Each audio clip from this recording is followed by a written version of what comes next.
It's day 80 at the Montana Legislature. The House has passed a major property tax cut bill. I'm going to do my best to break it down for you. It is 45 pages long. I'm going to cover it as quickly as I can. First, for the upcoming year, everyone will receive a property tax rebate of approximately $400. Unfortunately, just like the last set of rebates, you are going to have to apply for this rebate. But for the next year, we're going to get better rates and a rebate that is going to lower everyone's property taxes, and we can get that out right away. Then, starting in fiscal year 2026, there is going to be a new homestead property tax rate. So your primary residence, your homestead, that will be subjected to a lower property tax than what a second home might be and the like. And now, unfortunately, you will have to apply for this. So that is going to be an adjustment period for a lot of people, is making sure we get the right application in. But the reward is that getting that much lower property tax cut rate for homesteads. It's also introducing a progressive structure.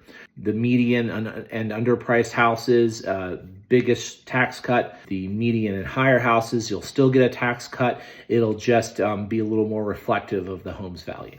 There is also going to be a reduced property taxes for people who live in long-term rentals. That's, your typical apartment where you have a contract that is for 1 year or longer. It doesn't include the Airbnbs, basically. Now, we would have liked, on the Democratic side, to get something that would have gotten more money back into the tenant's pocket, but this is sort of a compromise. Basically, the owner can get a reduced property tax rate that will hopefully translate into slightly reduced rents for the tenant, although it's not a guarantee. For homes, we are now moving from a single tax rate number to a progressive structure. I'll put some of those rates on the screen. Basically, the more valuable homes, the $2 million homes, they'll pay a little bit more in property taxes, and the median value homes and less, they'll pay less in property taxes. But even for some of the more expensive homes, there is still some property tax cut relief.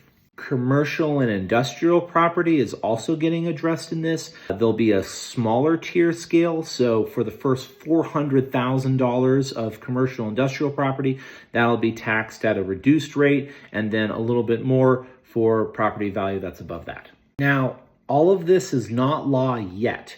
It still needs to be reconciled with the Senate's version. We can agree on one bill and have that become the bill, or it can go to a conference committee, which means we might be stuck here for another week or two. And then, of course, at the end, the governor still has to sign it. But the most important thing to understand is that real property tax relief is coming. And while the first year is going to be pretty straightforward and good with the rebate, what's really important is to teach everybody that there is going to be a new homestead tax rate, and we're going to have to fill out an application. And that's really important to get filled out to get that preferential tax rate. So that'll be something that we're going to have to educate a lot of people on. It would have been nicer if it had been more of an automatic process. I was happy to vote for the bill, even though it had some flaws. Thank you guys all for following and listening, and I will see you later. Bye.